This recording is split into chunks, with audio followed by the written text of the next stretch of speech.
خەزانەی مێژووی کورد پڕە و مێژوێکی پڕ بەرهەممان هەیە، مێژوێکی باش و دەوڵەمەندیشمان هەیە. ئەمڕۆ یادی 103 ساڵ دامەزراندنی یەکەم قوتابخانە لە شاری هەولێرەکەینەوە کە ناوی ئەربیل ئولا بوو. ئێستا ئەم قوتابخانە کراوەتە مۆزەخانەی پەروەردەیی و لەسەر ئەم بابەتە دەمێنینەوە. ئەمە بابەتێکی گرنگە چونکە دەرخەری مێژووی پەروەردەیە لە شاری هەولێر و لە کوردستان بزانین یەکەم جار چۆن بۆ قوتابخانە کراوە. میوانمان لەگەڵە بەڕێز مامۆستا شێرزاد ڕەسوول بەرپرسی ئەرشیف و دوکۆمنت لە مۆزەخانەی پەروەردەیی هەولێر. مامۆستا شێرزاد بەیانیت باش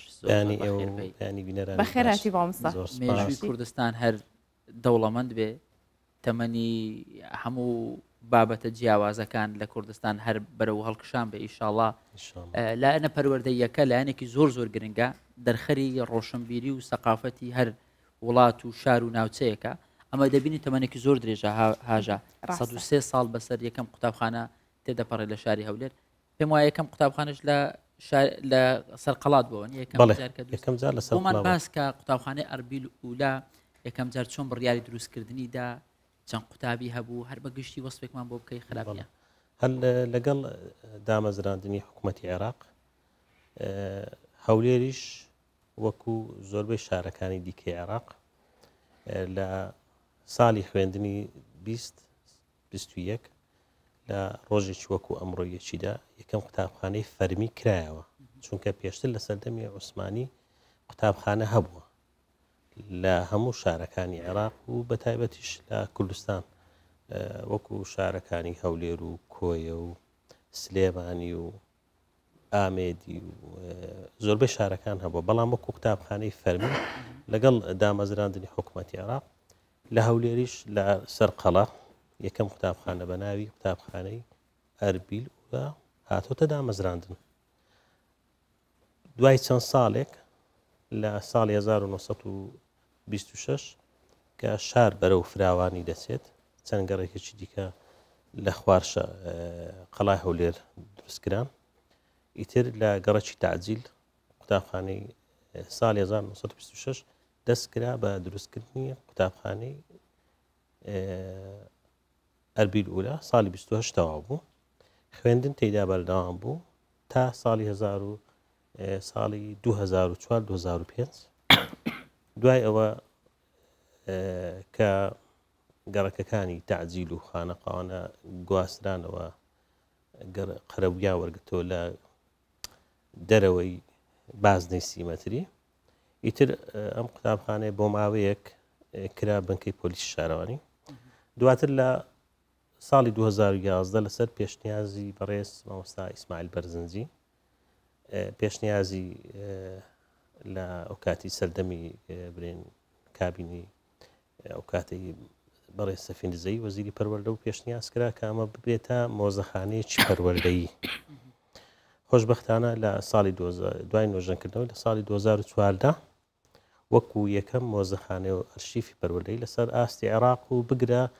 لە وڵاتانی دەوروبەریش کرایەوە. باشە مامۆستا شێرزاد، من دیقەتی ئەستایل و جلوبەرگەکەی تۆمیان زۆر جوانە کە بێگومان پەیوەندێکی ڕاستەوخۆی هەیە بەو قوتابخانەی و بە مێژووی کۆنی قوتابخانەکە و هەر بە هەولێرەوە. ئەو سەردەمە چۆن بۆکەی تێدا پەروەردەکراوە، مامۆستاکانی ئەو کاتە چۆن چیان وتۆتەوە، چی دەرسێکی یاخود توانی ویانە لێەوە چۆن ینی بیکەنە ناوەندێکی ڕۆشنبیری بڵاوکردنەوەی جیا لە نووسین و خوێندنەوە چی دیکەی تێدا کراوە؟ بەڵێ قوتابخانەی ئەربیل ئولا دەیان کەسانی پەروەردەکار و سیاسی و ڕۆشنبیر لەم قوتابخانەیە و دەستپێکێک دەواازەیەک بووە. لە پاڵ پەروەردەیی لە ساڵی 1921 بۆ یەکەم جار شانۆی تێدا نمایش کراوە کە 2 ساڵ بەر ئەمڕۆ یادی ئەم شانۆیە کراوە کە شانۆی سلاحەدین ئەیوبی بووە. دواتر لە ساڵەکانی 1924 بە ئەو جلەی ئێستا ئێمەکە ئەو ئەو کڵاوی لەسەرمانە ئەمە پێدەڵێن کڵاوی سیدارە کڵاوێکی فەرمی بووە لە سەردەمی پاشایەتی پێویست بووە هەموو قوتابیان و مامۆستایان و فەرمانبەران بۆ ئەوەی جیا بکرێنەوە لە چین و توێژەکانی دیکە وەکو کڵاوێکی فەرمی بووە ئەم کڵاویان لەسەر بووە مێژووی کڵاوەکەش دەگەڕێتەوە بۆ ساڵی 1925 پێش ساڵی 1925 وەکو ئەو وێنانەی لەبەردەستمانە و ئەو بەڵگەنامانە لە سەردەمی قوتابخانەی ڕۆژدیە لەو سەردەمەدا کڵاوی تەڕبوشە بووە کەلتورێکی عوسمانیەکان بۆ ماوەتەوە دوایەوەی لە ساڵی 1924 مەلیک فەیسەڵ دەچێتە ئەوروپا لەوێ ئەم کڵاوە دەبینێ دواتر دێتەوە لە ئەنجومەنی نوێنەرانی ئەو کاتە ئیتر بڕیارێک دەردەکەن بۆ ئەوەی هەموو قوتابی و مامۆستایەک ئەم کڵاوە لەسەر بکرە لە ساڵی بڵێن لە سەردەمی پاشایەتی و لە دەستپێکی خوێندنی ساڵی 1925 ئەم کڵاوە وەکو کڵاوێکی معریفەیی وەکو ئەتەکێتێک هەموو قوتابیان ئەگەر ئێمە سەری وێنەکان بکەین سەری وێنەکانی تۆماری قوتابیان و مامۆستایان بکەین هەموو ئەو کڵاویان لەسەر بووە باشە مامۆستا شێرزاد ئەمە یەکەمین قوتابخانە بووە لە کوردستان کراوەتەوە ئێمە لە چەندەم بووە لە عێراق بەڵێ لە وەکو لە سەرەتای بەرنامەکە ئاماژەم پێدا لە کوردستان بە تایبەتی شارەکانی کۆیە قوتابخانەی نافەرمی هەبووە لە سەردەمی عوسمانیەکان هەموو هەبووە بەڵام لە ساڵی خوێندنی 1920 لە شارەکانی وەکو هەولێر سلێمانی بەڵێ ئاکرێ کۆیە زاخۆ ئەمانە لە ساڵی 1920 کراوەتەوە کفری بەڵام لە ساڵی 1923 چەند شوێنی دیکەی وەکو ڕواندز و پامەڕنێ و ئەوانش لە دوای ئەوانە ئامارتان لە بەردەستەیە ژمارە قوتابیەکان چەند بووە ئەو کاتێک یەکەم جار قوتابخانە کراوە ئامارێکی وامان لە بەردەستێن چونکە ئێمە وەکو هەولێر ئەو بۆ بڕوانە ئەبرین ئەو تۆمارانەی لە بەردەستمانە کۆتاییەکانی ساڵی 20 چونکە کاتێک ئێمە لە دوای 2011 دەستمان پێ بە کۆکردنەوەی تۆمارەکان کرد کە قوتابخانەی ئەربیل ولا ئێستا خۆی ماوە لەگەڕەکی سەیداوەیە بەڵام ئەو باڵەخانەی ئێستا ئێمە تێداینە کە یەکەم قوتابخانەی ئەربیل ولا بووە پێشتر لەو باڵەخانەیە بووە ئیتر لە تۆمارەکانمان دەستکەوت لە ئەربیل ثانیە هەبووە دواتر بۆتە نیشتیمان هەموو ئەو قوتابخانە ئەو تۆمارانەی دەستمان کەوتووە وەکو بڵێ لە سەرەتای چەند قوتابی بووە لە وێنەکان دیارە ینی خۆی لە نزیکەی قوتابیانێک کە لەوێ بوون هیچ قوتابێکیان ناسراون بۆ نمونێسە کەسایەتێکی دیار و ناسرااو بێ بەڵێ بەڵێ ئێستامان بۆکو بەتەمەترین قوتابی و مامۆستاکەما بێت لە ژیاندا تاوەکو ئێستا بۆ نمونە مامۆستا جەمال هیدایەتە لە ناوەڕاستی سیەکان لەوێ قوتابی بووە کی دیکەی پێگەیاندووە کە ئێستا زۆر ئێستا وەکو بڵێ کاک موحسین دزەی و برایەکانی دکتۆر ممتاز حەیدەری دکتۆر جەمشید حەیدەری ئیتر ئەمە کۆمەڵە نخبەیەک ڕۆشنبیری هەولێر کە ئێستا ژوورێکشمان واتە هۆڵێکشمان لەو مۆزەخانەیە بەناو کردووە چەندین کەسایەتی پەروەردەیی و سیاسی و پزیشکی و هەموو ئەوانە لە دەرچێ من حەزەکەم بزانم خانمان هیچ خانوێکی تیا بۆ سەردەما بەڵێ خانمان مێژووی دروستکردنی یەکەم قوتابخانەی خانمان بۆ ساڵی 1927 دەگەڕێتەوە لە لەو قوتابخانەی هیچ خانمێکی تیا نەبووە نەخێلەی نەبووە ئەو کاتە خوێندنی قورآن و کچان زیاد بووە لە ساڵی 1927 یەکەم قوتابخانەی کچان لەسەر قەڵا کراوەتەوە کە یەکەم قوتابی شکوریە خاتو برین شکوریە بۆ دواتریش بۆتە یەکەم مامۆستا لە شاری هەولێر لە ساڵی 1937 واتە ئێستا قوتابخانەی هەولێری کچان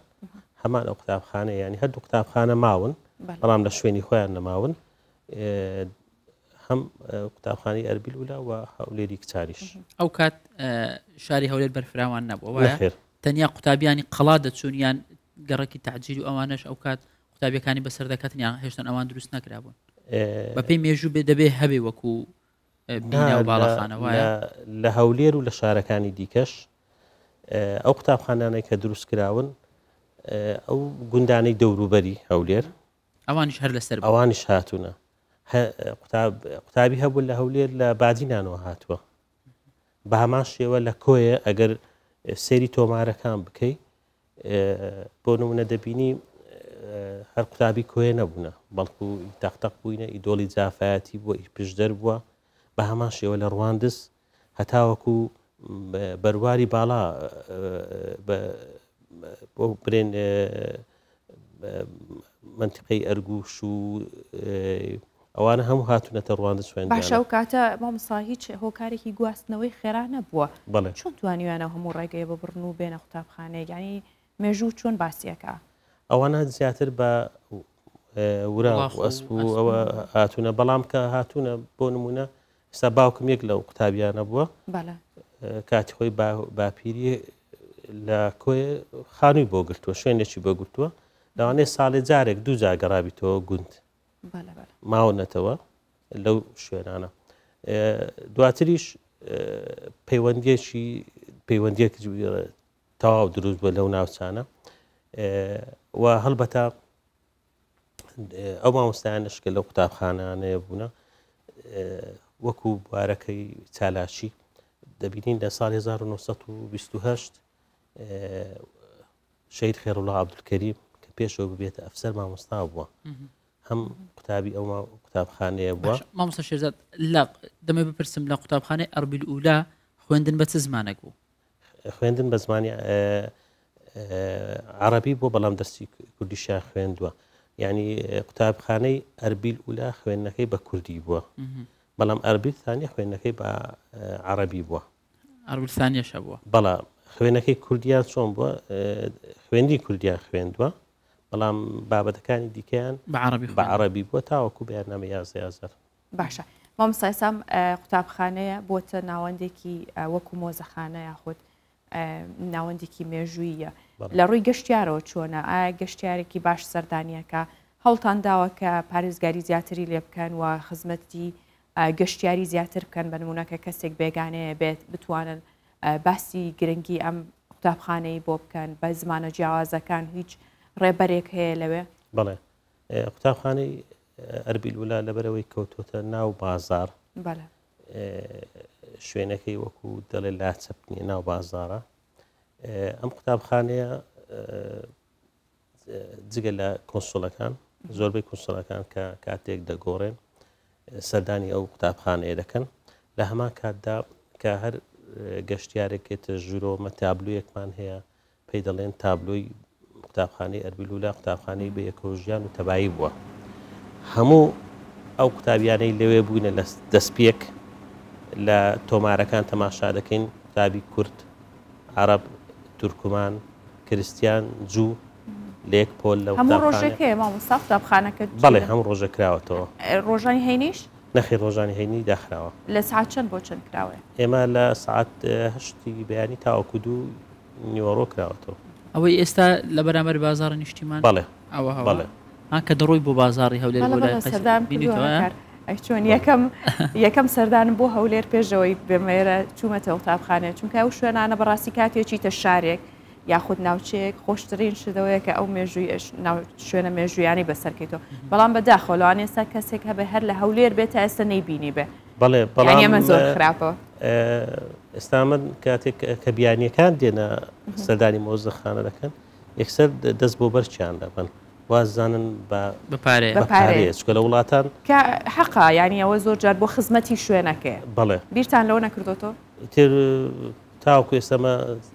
چاوەڕێی سەروی خۆمان دەکەین ئەم شوێنانە لە کوردستان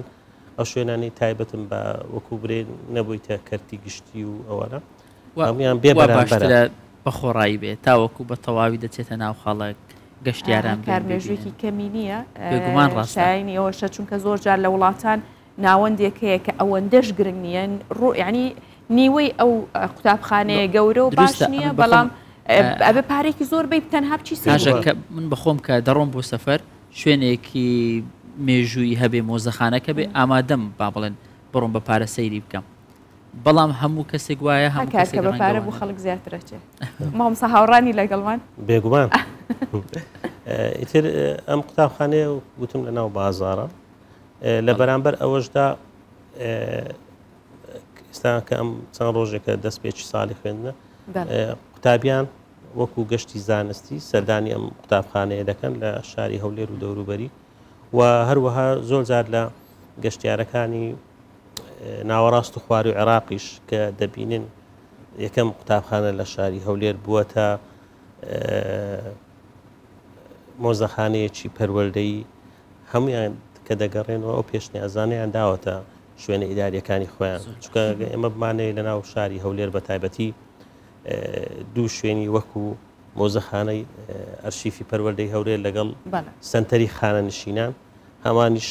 دوو شوێنی دەستان خۆش بێ مامۆستا بەڕێز شێرزاد ڕەسوول بەرپرسی ئەرشیفی دوکمنت لە مۆزەخانەی پەروەردەی هەولێر زۆر سپاس بۆ زۆر میوانمان بە هیوای سەرکەوتن و بەردەوام زۆر سپاس بۆ